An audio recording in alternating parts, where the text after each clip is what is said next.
Most of you know, as I introduce myself, I always say I am a grateful Christian who sometimes struggles with love, abandonment issues, low self-esteem, and other issues related to that. And as you listen to my testimony tonight, I think you'll begin to understand why I have struggled over the years with some of these issues. So let's begin. I was born in Globe, Arizona, which is a small mining community 90 miles east of Phoenix. Several years later, my family moved to Williams Air Force Base, which was 30 miles south of Phoenix, near a town called Chandler. My dad had taken a job with the Air Force. And I remember that we moved into a brand new 2-bedroom house on the base. I still remember the new construction smell and all the wood shavings that were still on the floor. When I was 7 years old, I went to a little country grammar school that was located approximately halfway between the Air Force Base and Chandler. I still remember the first day of school and how scared I was. I didn't know what I was supposed to do, and I didn't know where I was supposed to go. I didn't know anything. I remember how embarrassed I was. Somehow it all worked out because I ended up in the first grade. I never communicated any of this to my parents because I felt too ashamed of being scared. Looking back on it now, I'm sure my mother would have listened and been sympathetic. But I remember thinking that my dad was so stern and so remote that I decided that I was just going to keep everything to myself. Following year, a grammar school was opened up on the Air Force Base. My mother was very, very protective, and she insisted that I wear hiking boots to school. She thought it would provide me with good ankle support. She was concerned about broken ankles. This didn't bother me particularly, but the other kids noticed this, and for some reason they began to make fun of me. This got me into numerous fights with other boys. I remember one day I was in a fight with one of my tormentors in the middle of the playground. And of course, we attracted a lot of attention. And one of the teachers came over. I fully expected her to break it up, but instead of doing that, she just stood there and watched, and periodically gave me suggestions on how I could better fight this kid. This really confused me, and it also humiliated me at the same time. Now, during this time, my father got ill, and he had contracted cancer. I remember that he was sick most of the time. Finally, when he couldn't work any longer, we moved from the Air Force Base to Chandler. And there my mother went to work in a restaurant as a waitress. She didn't make very much money, and we barely got by. In the meantime, my father got progressively worse. I remember that he was in considerable pain, and he would ask me to give him his pain shots, which I really didn't want to do. I remember that I was not a very good shot giver because every time I gave him an injection, he would wince with pain. My father finally succumbed to cancer when I was 10 years old. My mother did the best she could to earn a living during this time. I remember she took in ironing from the local cleaners. We moved into a low-income housing complex in Chandler, and I can still remember the squalid conditions and the feelings that we were at the very bottom of society. One year at Christmas time, I remember going to the local Firestone store every day, where they had a wonderful display of Lionel trains. These trains were beautiful. All the different cars and all the engines and all the tracks.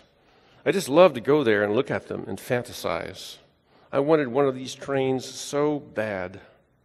I remember my younger brother saved his pennies and bought me a little plastic engine with a couple of plastic cars as his Christmas present to me.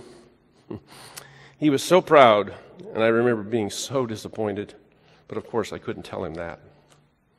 This type of living went on for the next 2 years until my mom became increasingly sick and was finally diagnosed with breast cancer. When she finally couldn't work any longer, the local priest put us in a little apartment adjacent to the church. And shortly after that, my mother died. Before she passed away, she gave me instructions on how to contact my aunt, her sister in California. I remember calling my aunt and telling her that Mom had died. She responded very coldly and said, "Well, I guess that means we have to come and get you." Approximately a week later, one of my cousins showed up to take my brother and I to California. We were told to gather our clothes and leave everything else behind. Didn't have very much to begin with, so it didn't really seem like a big deal at the time. However, looking back on it, I wish I had taken a little bit more time to look things over a little better. When we were in California, we lived on a 640-acre ranch, which was owned by my cousin. My aunt and her daughter, my cousin, also lived there as well. At this point, I was 12 years old, and my brother was 10. My brother and I were treated as outsiders right from the very beginning. It was pretty obvious they really didn't want us, and so we were treated pretty much like hired workers. We had lots of chores to do, including milking 3 cows twice a day, helping with a large herd of sheep, and helping with planting and harvesting grain crops. In spite of all the work we did, we were continuously ostracized from the family. We were not even allowed to use the bathroom facilities in the house. We were relegated to an outdoor outhouse, and we had to rely on sponge baths in the back porch wash tray for personal hygiene. We also had to wash our clothes on the back porch using a washboard, even though there was a brand new washing machine standing by. And during this time, I went to high school that was approximately 20 miles away. I went back and forth to school on a bus provided by the school district. This arrangement precluded me from participating in most school activities that required staying after school. I remember feeling isolated and alone and different. What made it particularly painful was that my aunt's daughter was allowed to do some of these things, and they made arrangements to provide transportation for her. Well, after approximately 3 years of this kind of treatment, my brother and I had become quite rebellious. I remember one incident in the barn where my cousin was angry with my brother for something that he did, and he threatened to hit him. I was standing above them in the loft area of the barn, and I was holding a pitchfork. I called down to my cousin and I said, "Back off, Frank, or I'll kill you with this pitchfork." He looked up into my eyes, and he knew I meant it, and I did. Fortunately, he backed off. However, several days later, we were turned over to the state of California as wards of the court, and we were classified as incorrigibles. Now, I don't think the state really knew what to do with us, so they put us in juvenile hall as a temporary holding place. My brother and I were put into isolation for some time until foster homes could be found for us. I was put into a foster home owned by a school teacher named Ruth. Ruth lived alone, as she had lost her husband several years prior, and my brother was placed in another foster home close by with a very nice family. And this was the first time that we'd ever been apart. Good news is that the 2 foster homes were close enough that we could see each other often. However, it was very difficult for both of us. One day, after about 6 months had passed by, my brother came by and asked if he could move in with Ruth and me. And joy of joys, Ruth said yes, and my brother and I were reunited. Now, Ruth was a very hurting woman. She was still grieving the loss of her husband, and as a result, she suffocated me with love and attention. There were times when it came close to being inappropriate, and this was very confusing to me, and I really didn't know how to handle it, especially since I was a teenage boy with raging hormones. However, I managed to hang in there and finally finished my senior year of high school. As soon as I graduated, I went off to college, and at that point, I began to sever my ties with Ruth. And that was difficult because it meant that once again, I was alone with no family, and I knew that it deeply hurt Ruth as well. At the same time, my brother and I were drifting apart. He was still in high school, and he was primarily focused on girls and sports. So as I began my college career, I looked for other relationships to fill the void that I was feeling. I desperately looked for a girlfriend, but I was awkward and often too eager, so I experienced a lot of rejection. Eventually, there was one girl who did show some interest, but she had so many personal issues that she was incapable of having any kind of relationship. In addition to my relationship problems, my life was rather further complicated by lack of money. As I had to work my way through college and pay for it all myself. At one point, things got so bad financially, I decided that I was going to quit. At the time, I was working part-time for the Franchise Tax Board as a stock clerk. General manager somehow heard about my decision to quit, and he personally came to me and counseled me against doing that. I was so blown away that a man of such position would take an interest in me. So I decided to take his advice and remain in school as best I could. Somehow I was able to continue until my senior year. When I only had 1 semester to go, I once again ran out of money. So I decided to drop out and work for a semester in order to accumulate enough money to finish. One of my engineering professors heard about this and offered to co-sign a loan for me so that I could borrow enough money and finish the semester. Once again, I was blown away that someone would do this for me. So I did accept the teacher's offer, however, borrowed the money, and was able to finish the semester and graduate. During my senior year, I met a woman who I became interested in. She was a pretty redhead, and she seemed interested in me too. We dated and eventually became serious. However, the Army was looming on the horizon because in those days the Vietnam War was underway and the draft was going strong. So as soon as I graduated from college, I was in the Army. Fortunately, I didn't have to go to Vietnam, and I actually spent my whole active duty time at Fort Ord, California, right next to Monterey. That was a great duty assignment, as you can imagine, and it also allowed me to continue seeing my girlfriend. When I was finally discharged from active duty, my girlfriend and I got married. Things went well for the first 5 years of our marriage. I went to work for AT&T in a management training position. We moved to Marin County and had 3 children. However, in the 5th year of our marriage, my wife began having problems with depression. We began seeing a psychiatrist, and she was diagnosed as a paranoid schizophrenic. Extensive therapy followed for a number of years, and during that time she underwent numerous electroshock treatments with only modest results. In fact, she actually became progressively worse. And during that time, she attempted to commit suicide 4 different occasions, and she finally succeeded on the 5th attempt. And at that time, our children were 6, 8, and 10. Now, as you can imagine, that was extremely difficult for me. I always knew that sooner or later my wife was going to take her life. The 4 times that she had attempted to commit suicide, I always had a premonition, and I would just get there in the nick of time. However, on this 5th occasion, I didn't make it on time. When I came home from work, I found the bedroom door locked. I broke the door down and found her in bed, and it was obvious that she was already dead. She was gray, and her body was cold. I immediately called 911, and as I was waiting for them to arrive, I administered CPR. When they finally arrived, they took her away to the hospital. I called my in-laws and told them what had happened. I began looking for my kids and found them at homes of their friends. I asked my in-laws to come and stay with the kids as I went to the hospital. When I arrived at the hospital, I was told that my wife was dead on arrival. The doctor told me that there was absolutely nothing they could have done.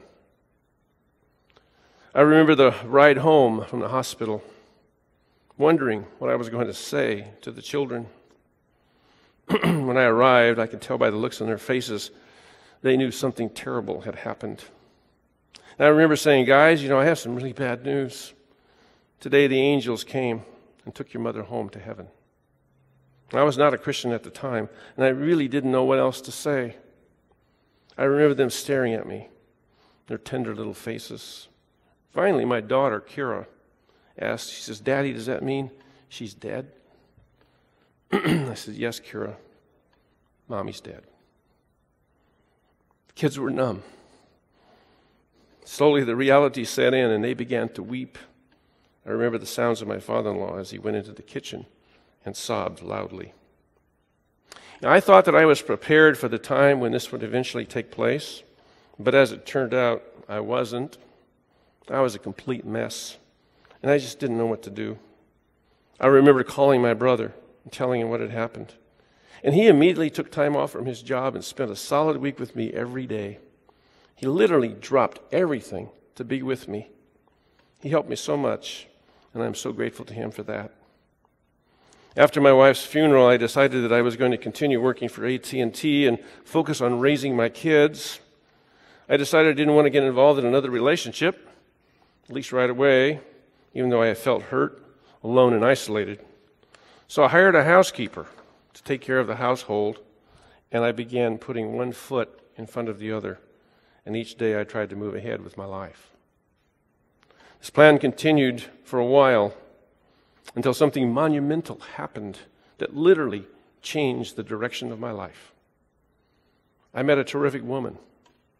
Her name was Gail. A mutual friend offered to introduce me to her, and I initially resisted the offer because I didn't like this person, and I reasoned that any friend of this person would be just like her.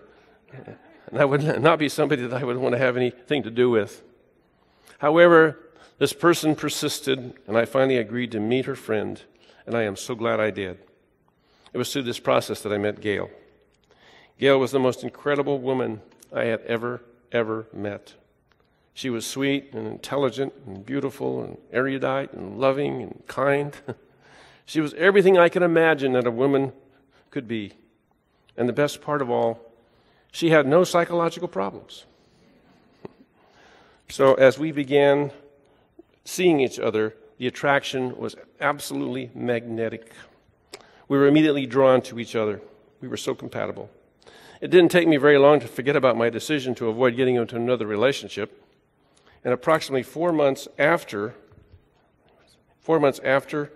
meeting her, imagine that, only 4 months, I proposed to her. And 5 months later, we got married. Talk about a whirlwind relationship. Now, at the time we got married, Gail had 2 daughters, ages 8 and 13, and of course I still had my 3. So we amalgamated 2 families, and we were now the Brady Bunch. Now, let me tell you, bringing 2 families together was a very interesting experience. There were many joys. I have to do this. There were many joys, and there were also many sorrows as we grew together as a family. We had many tests. And my oldest son, for example, decided that he hated Gail, and he ran away from home several times. But praise the Lord, I was able to track him down and bring him back.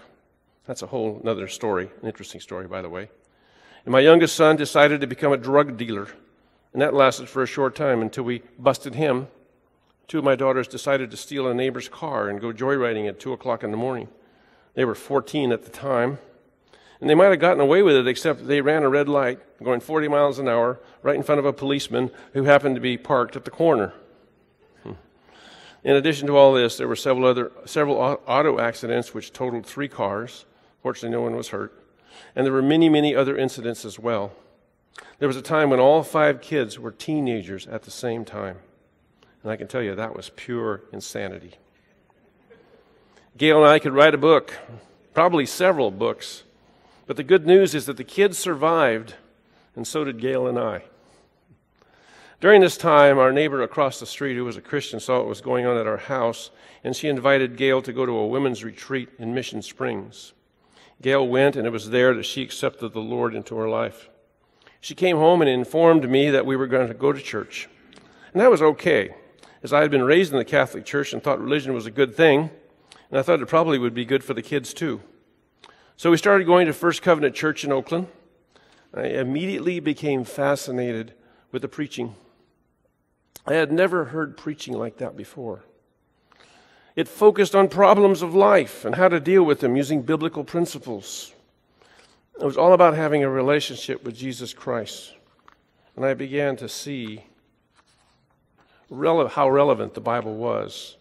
And after 6 months, I prayed to receive Jesus Christ as my Lord and Savior. So Gail and I were now both Christians. About this time, my employer, AT&T, decided to restructure the company. Many positions were being consolidated or eliminated. And as an incentive to leave the company offered me the choice of staying in a lower-paying position or to leave. If I left, they offered me a year's wages and a vested pension. So after much thought and prayer, I decided to leave. That was a very scary decision. The economy was in terrible shape. Unemployment was high. I had 5 kids and a wife to support, and a large home in the Oakland Hills to pay for. Needless to say, I was terrified. So I decided to do the stupidest thing I could do in that kind of economic environment. I decided to start my own business. I figured that since I had a year's wages, I had a year or so to make a go of it, and I decided to go into the real estate investment business. I'd been a real estate investor for quite a few years, so it just seemed like a natural choice. However, that was probably the worst time to get into this kind of business because interest rates were 20% at the time. But the good news was that there was a lot of properties available because nobody was buying or selling anything. So I managed to find a few properties that penciled out even at 20%. And I formed partnerships and bought them. And that inaugurated my investment business. Well, the business lasted 10 years, and I did pretty well. I made a lot of money for myself and my partners as well. However, that was not destined to last. I remember one day when I was having my quiet time, I told the Lord I didn't think I was being used in the most fruitful way. I remember telling him that I was available, and I asked him to use me any way he wanted. Wow. Can you imagine doing that? You've probably heard it said that we should be careful what we pray for. In this particular case, I was totally unprepared for what was about to happen. Almost immediately, my business began to change. The government decided to enact new tax laws which took away all tax incentives for real estate partnerships, which of course was the business I was in. Investors lost interest in investing in real estate, and I couldn't raise a dime of capital. And then the earthquake of 1989 happened, which had devastating consequences. I was a major partner in a 98-unit apartment building near Lake Merritt in Oakland, and the earthquake completely destroyed the superstructure. The city condemned the building, and I had to immediately evacuate all tenants. As you can imagine, that had a chilling effect on my cash flow as well as on my balance sheet. That day, I lost all my equity in the building, which was a very substantial part of my net worth. From that point on, life became increasingly difficult. I lost my other buildings through foreclosure. Properties that had been good performing properties became poor performing properties. I was sued by a lender and a disgruntled tenant. And as I battled these lawsuits for the better part of 2 years, I remember one time when I was in court, things were not going particularly well. And so I stood up, and in exasperation, I yelled out, "This is absolutely unfair!" The judge who was presiding, a man by the name of Randall Newsom, I'll never forget that guy, responded and said, "Mr. Reinhart, if you want fair, you'll have to go to God." At that point, I could see the inevitable direction where things were going. All during this time, I did not file bankruptcy, even though I had seriously thought about doing it. However, my partner did file bankruptcy and left me holding the bag. Ultimately, we lost everything, including our beautiful home in the Oakland Hills where we had raised our 5 kids. We went from being millionaires to being homeless, jobless, and penniless. I remember telling Gail, "Babe, I don't think that we can go any lower than this." While all this was going on, I had become involved with planting Creekside Church. John Bruce, who was the minister of small groups at First Covenant Church in Oakland, had the vision of planting a church in San Leandro. He asked Gail and me if we would be interested in joining him, and we were. Approximately 2 years later, on September 1990, we were part of a planting team that planted Creekside Community Church in San Leandro. And during that time, I had tried several different ways to earn a living. I tried owning and operating a retail store. I tried doing real estate brokerage, and I tried doing consulting. However, it didn't matter what I tried to do. Nothing seemed to work. I felt like God just kept closing doors. Finally, an opportunity came up for me to go to work for Creekside Church. I have been here ever since. I'd like to digress a moment and go back to the time when I became a Christian. That was back in 1982. Immediately after committing myself to Christ, I went on an accelerated program of learning about the Christian faith. I would listen to radio broadcasts which featured prominent Bible teachers. I did this nearly every day for approximately 5 years. One teacher that I was particularly interested in was John MacArthur. I got his study books and used them diligently as I followed his daily broadcasts. I also did this with other teachers such as Charles Swindoll, Charles Stanley, and J. Vernon McGee. In addition, I received regular teaching at First Covenant Church, and I regularly attended several Bible studies. I also started leading my own Bible study, as well as various small groups, which I did that for over 10 years. Needless to say, I accumulated a great deal of head knowledge. However, I was seriously lacking in heart knowledge. It wasn't until I went through the pain of my business failure that my growth as a Christian really began. And when I lost everything, I began to realize something that I had never really realized before. I had never really grown up. I was still that young boy who was essentially afraid of life. I was fearful of other people. I felt inadequate. I felt different. I felt like a failure, and I still felt alone. I didn't know how to verbalize my feelings, and even if I could verbalize them, I didn't think that anyone would be interested in listening, not even Gail, as unbelievable as that may seem. And so I stuffed my pain. I put on good appearances. Everybody thought I had it together, but deep inside I was empty. I was hurting. I was dying. I knew Jesus was a biblical character who actually existed, but I never really understood the power of his message and his ministry. I thought that I was still responsible to change my own life, and that Christ would help me if I needed it, and if he felt inclined to do so as well. At the same time, I realized I didn't have any internal resources. So deep down inside, I felt a growing sense of hopelessness. When my business failed, I was stripped of everything. And that's when my journey as a Christian really began. I began to see that the Lord really wanted the best for me. I began to see that he had redirected my life for a specific reason. I realized that he only looked at me with eyes of love, never with eyes of disapproval. As I pondered these concepts, I was overjoyed. And I began to understand these, and as I began to understand these truths, I began to see that I really, really didn't like myself very much, and that needed to change. I'd always felt that there was something wrong with me because the most important people in my life had either rejected me or left me. However, I could see that God had not and would not. My progress in these areas accelerated when I got into Celebrate Recovery. 13 years ago, my senior pastor came to me one day. He said he'd heard about a program called Celebrate Recovery. He asked me to check it out and to see if it was worthwhile. So I ordered the materials and studied them intently, and I concluded that it did have merit. And I told my senior pastor that we should implement it, and he gave me the green light. As I started leading Celebrate Recovery, I began to see that I was the one who really needed it.